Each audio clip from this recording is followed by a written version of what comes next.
हम्म,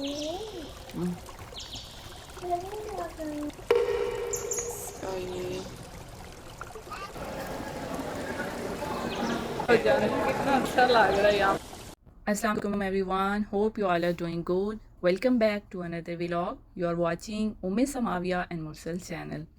highlight से आपको idea हो गया होगा कि आज के व्लॉग में क्या कुछ होने वाला है। आज की व्लॉग में 90% होम बेस्ड वीडियो है और कुछ कुकिंग से रिलेटेड हैं, फिर कुछ क्लीनिंग और टिप्स एंड ट्रिक्स हैं क्लीनिंग के हवाले से। आयरन क्लीन करूँगी और कुछ लगेज बैग्स वगैरह। और उसके बाद हम लोग यहाँ हमारे सिटी यम्बू में एक न्यू हाइपर मार्केट की ओपनिंग हुई थी, तो उसके कुछ मैं आपको क्लिप्स दिखाऊंगी और उससे रिलेटेड थोड़ी सी बात करेंगे। तो आज की व्लॉग स्टार्ट करते हैं विदाउट एनी डिले। हो ये रहा था कि पिछले 3 मंथ से मैं आलमोस्ट यानी twice a week videos upload कर रही थी व्लॉग्स, लेकिन पिछले एक दो हफ्ते से ये वो हो रहा है कि वंस अ वीक मेरी वीडियो आ रही है। तो असल में रीज़न ये है कि थोड़ा सा स्केजूल भी बिज़ी था, समाविया के एग्ज़ाम वगैरह चल रहे हैं और घर में भी थोड़ी सी ना बिज़ी रूटीन हो गई थी, तो बस फिर लेकिन अब व्लॉग को कंटिन्यू करते हैं। So keep in touch and keep watching till and. Let's go. तो मैं बस किचन में एक तो पालक कर रही थी क्लीन। इसको मैंने अच्छे से क्लीन करके फिर कट कर लिया कटिंग बोर्ड पे और वॉश मैंने इसको किया। वॉश बहुत अच्छे तरीके से वॉश करनी चाहिए, इतनी ज़्यादा मट्टी निकलती है। और मैंने तो बल्कि अब क्या करती हूँ कि थोड़ा सब्ज़ी फ्रूट कुछ भी वॉश करना हो ना, तो इस तरह बर्तन में वाटर फुल करके, तो ये मैं पैरट के लिए थोड़ी सी पालक लेके जा रही हूँ, क्योंकि पैरट्स जो है ना ये सब्ज़ी अच्छे खुश होके खाते हैं। तो खैर अब मैंने ना उसको अच्छे से वॉश कर लिया था पालक को, क्योंकि और मैं इस साथ में ना एक दो ड्रॉप्स डिश वॉशर के डालती हूँ, उससे अच्छे से क्लीन करती हूँ। सब्ज़ी फ्रूट ना अच्छे से क्लीन हो जाता है। जैसे हम अपने हैंड फेस वॉश करते हैं, सोप लगाते हैं, अच्छे से वॉश करते हैं, तो हम कैसे एक्सपेक्ट कर सकते हैं कि सब्ज़ी और फ्रूट जो है ना वो भी विदाउट सिर्फ वाटर के साथ जो है ना वो अच्छे से क्लीन हो जाएगा। बस अपनी अपनी होती है। तो एक दो ड्रॉप्स अगर डाल लेना तो बहुत अच्छे से वो क्लीन हो जाता है, बिल्कुल वॉश सही हो जाता है। तो साथ ही मैंने जो है ना वो वाटर भी बॉईल कर लिया था पालक के लिए। तो पालक के लिए वाटर बॉईल हो चुका है और साथ में अब पालक भी जो है ना वो वॉश हो चुकी है। एक्चुअली तो मैं बना रही थी आज कीमा करेले बनाने थे, लेकिन कीमा करेले के साथ साथ फिर मैंने कहा कि ये पालक का एक्चुअली एक दो दिन से आई हुई थी सब्ज़ी, तो ये था कि आगे भी एक दो दिन कुकिंग का गैप आ जाना था किसी रीज़न की वजह से। तो मैंने कहा ये ख़राब ना हो जाए, तो इसको बॉईल करके फ्रीज़ कर देती हूँ। तो साथ में ये मैं बॉईल करके फ्रीज़ कर दूँगी और साथ में मैं कीमा करेले जो है ना वो भी आज रेडी करूँगी। तो अभी जो है ना मैं इसमें पालक वॉश हो चुकी है, तो इसको मैं डालती हूँ बॉईल करने के लिए। फिर कुकर में एक्चुअली करूँगी और फिर ब्लेंड कर लूँगी।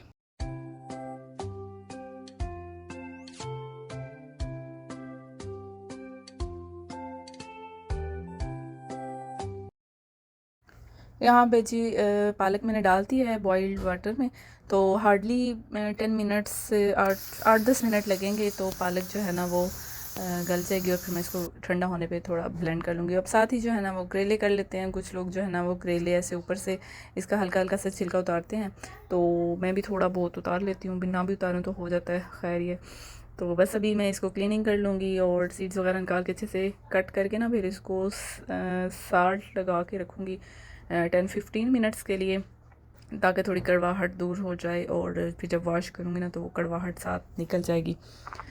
तो अभी करेले वगैरह कट करके तो फिर साथ ही मैंने कीमा भी वॉश कर लिया था।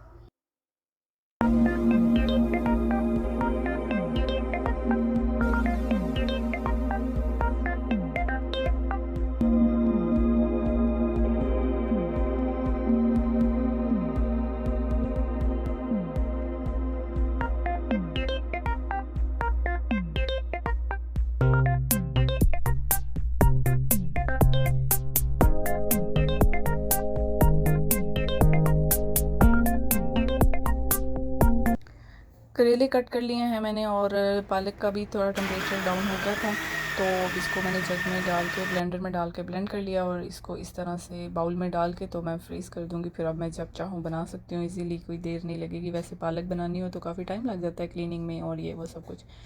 तो अब जो बेसिक हमारा बेसिकली सालन है, कीमा करेले, उसकी तैयारी कर लेते हैं। साथ मैंने टमाटर, सब्ज़ मिर्चें वगैरह कट की हैं, क्योंकि कीमा करेले जो है ना वो हमारे घर में सबको पसंद है, मेरा ज़रा ज़्यादा फेवरेट है। चलें, अब सब्ज़ मिर्चें भी कट कर ली हैं और अब तैयारी कर लेते हैं। मैंने प्याज कट करके जो उसका मसाला वगैरह बना लेना है, और क्यूब्स डाले मैंने, लहसुन अदरक का जो पेस्ट क्यूब्स बनाए हुए थे ना, उस पर वही अभी मैं यूज़ कर रही हूँ। और साथ में करेले भी मैंने ऑयल में डाल के जो है ना वो फ्राई करने के लिए रख दिए थे। अच्छा, जैसे ही थोड़े से प्याज गोल्डन ब्राउन हुए और पेस्ट भी जो लहसुन अदरक का डाला था वो भी इसमें मिक्स हो गया था, तो मैंने साथ ही कीमा डाल दिया। और जब इसका कलर चेंज हो जाएगा तो इसमें ना मैं यहीं पर वो खुश्क जो मसाला जाते हैं, जैसे ज़ीरा हो गया या खुश्क धनिया साबुत होता है ना, वो भी फिर डाल देती हूँ।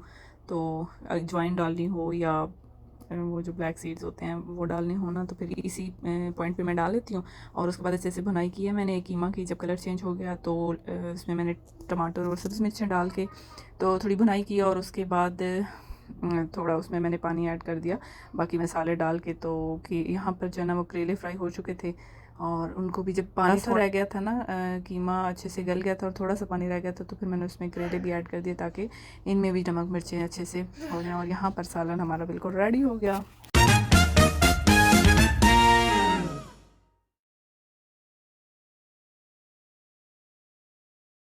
अच्छा, अब हो गई थी जी मेरी आयरन का बॉटम इस तरह से बर्न हुआ हुआ था, और ये सब कपड़ों के साथ स्टिक हो जाता है जब गर्म होती है। तो अब इस आयरन को कैसे ठीक करना है, इसके ऊपर मैंने मुख्तलिफ टोटके लगाए, टूथपेस्ट लगाया, बेकिंग पाउडर लगाया।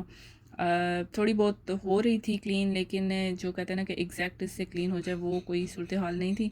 तो फिर मैंने क्या किया कि इसको बस अब ये पहले से थोड़ी बेहतर है। फिर अब मैंने इसको अच्छे से गर्म किया आयरन को, और फिर एक और टोटका आजमाया कि ये साल्ट इसके ऊपर मैंने डाला और उसके ऊपर ना अच्छे से आयरन को गर्म वाली इस्त्री को जो है ना वो रब किया। तो बस ये थोड़ा सा इससे फ़र्क पड़ा है। आप मुझे ज़रूर बताएं अगर आपके आयरन ऐसे हो जाए तो आप लोग किस तरह से उसको क्लीन करते हैं। और अब मैं चलती हूँ बैग्स क्लीन करने की तरफ। मैंने एक्चुअली ये लगेज बैग निकाले हुए थे, जब भी हम ट्रैवल वगैरह करते हैं तो बस फिर जब वापस आते हैं वैसे ही स्टोर में बैग्स रख देते हैं, तो क्लीन वगैरह इस तरह नहीं कर पाते। तो अभी ये था कि मैंने कहा कि निकाले हुए हैं तो चलो मैं लगेज बैग सारे क्लीन कर लेती हूँ। तो फिर मेरे पास मल्टीपर्पज़ जो स्प्रे है, इसके साथ मैंने इस वाले बैग को क्लीन किया, क्योंकि इसके ऊपर ना वो जो ट्रांसपेरेंट शीट है तो इसके ऊपर स्टिकर्स वगैरह लगे हुए थे और थोड़ी ना स्टिकी हुई हुई थी और काफ़ी थोड़े स्टेन से थे, तो वो उस स्प्रे के साथ फिर मैंने क्लीन किए। लेकिन बाकी जो बैग है ना उनको मैंने सिंपल कपड़ा, ये जो मेरे पास एक टॉवल सा है, इसको मैंने वेट किया और क्लीन, मतलब कि सिर्फ पानी से ना तो वो क्लीन हो गए बाकी बैग्स। तो ये एक दो बैग्स थे, इनकी स्किन ऐसी थी तो इनको जो है ना मुझे इस तरह से स्प्रे के साथ क्लीन करना पड़ा इनकी स्किन को। तो बस फिर ये बैग्स वगैरह क्लीन किए, और उसके बाद फिर हम लोग बाहर जाना था, कुछ चीज़ें वगैरह लेनी थी। यहाँ हमारे यम्बू में एक न्यू मॉल ओपन हुआ है, लेके चलती हूँ आपको। बस ये एक दो बैग्स और हैं, इनको भी क्लीन कर लूँगी। ये भी अच्छे से क्लीन हो गया। अच्छा, एक बैग है जो हैंड कैरी है, वो उसकी स्किन थोड़ी ऐसी थी, उसके ऊपर भी मैंने स्प्रे किया क्योंकि वो सिंपली जो है ना वो क्लीन नहीं हो रहा था, उसके ऊपर भी कुछ स्टेन्स थे स्टबन। तो ये जो प्लास्टिक का बैग है इसके ऊपर ना, तो इसको फिर मैंने स्प्रे के साथ क्लीन किया अच्छे से, और दैट्स ऑल। सारे बैग्स अल्हम्दुलिल्लाह अब क्लीन हो चुके हैं, तो अब चलते हैं। अच्छा जी, यहाँ पर हम आ गए हैं बाहर। यहाँ यम्बू सिटी में, सऊदीया का जो यम्बू सिटी है उसमें लूलू हाइपर मार्केट पहले नहीं थी। तो इसका काफ़ी टाइम से ये इसकी कंस्ट्रक्शन वगैरह चल रही थी और रेडी भी ऑलमोस्ट हो गई थी, लेकिन इसकी जो ओपनिंग है वो कल, यानी 6 नवंबर को इसकी ओपनिंग हुई। और इसकी सबसे अच्छी बात यह है कि इसके चारों साइड्स पे जो है ना इन्होंने पार्किंग बनाई है।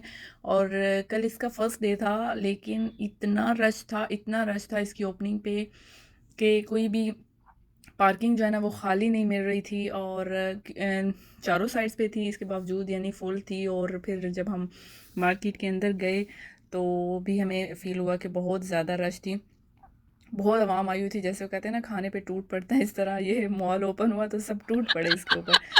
अच्छा, इन्होंने ना ओपनिंग के लिए जो प्रमोशंस वगैरह भी काफ़ी अच्छी दी हुई हैं। और शायद ये कुछ दिन तक रहें, नवंबर में के कुछ डेज़ तक ये कंटिन्यू रहें। उसके बाद ज़ाहिर सी बात है अपनी रूटीन पे जब सारा आ जाएंगे तो फिर प्रमोशंस वगैरह वैसे तो साथ साथ लगती रहती हैं टाइम टू टाइम, लेकिन अभी जो ओपनिंग प्रमोशंस हैं वो अच्छी खासी यानी अच्छी यूज़फुल लगी हुई हैं। तो आवाम बहुत ज़्यादा आई हुई थी। और मुझे एक चीज़, वैसे तो सारी मार्केट बहुत अच्छी लगी, ये इसकी एंट्रेंस है और हर चीज़ यानी कि ये इंडियन मार्केट है तो जो ट्रेडिशनल हमारे थोड़े इंडियन पाकिस्तानी होती हैं वो चीज़ें भी होती हैं, मिल जाती हैं यहाँ से, जैसे चूड़ियाँ वगैरह और इस टाइप की कुछ चीज़ें।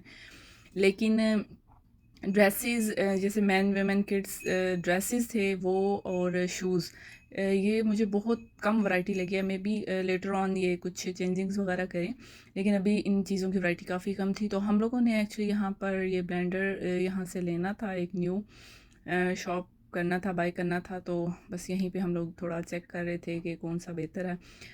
प्रमोशंस वगैरह थी कुछ इलेक्ट्रॉनिक्स पे भी, और बाकी जो किड्स के क्लॉथिंग वगैरह थी उसके ऊपर भी 40% फ्लैट ऑफ था। तो बस लोगों ने काफ़ी लोगों ने इनको लूटा और इन्होंने मार्केट वालों ने लोगों को लूटा, वॉइस वर्सा। खैर ये तो आज का व्लॉग था, होपफुली आपको अच्छा लगा हो और फिर इंशाल्लाह मिलते हैं नेक्स्ट व्लॉग में। तब तक टेक केयर, अल्लाह हाफिज़।